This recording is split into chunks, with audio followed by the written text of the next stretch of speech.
আরে হারান দাদু যে, কি ব্যাপার আজকে এত সকাল সকাল খুব খুশি খুশি লাগছে? আর বলো না পল্টু, গ্রামে না একটা নতুন হোমো এসছে।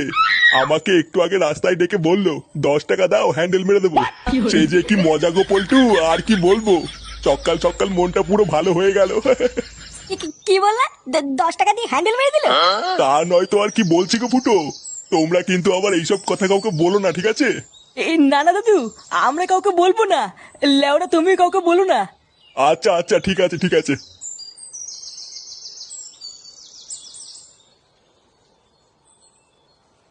বাড়া কি বলে গেল?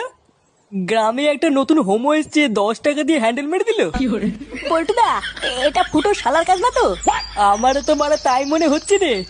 ভাগ্যিস হারান দাদু জানে না ওটা ফুটো শালা, না হলে তো গ্রামে ফুটো সম্মানী টাকনি পড়ে যেত রে।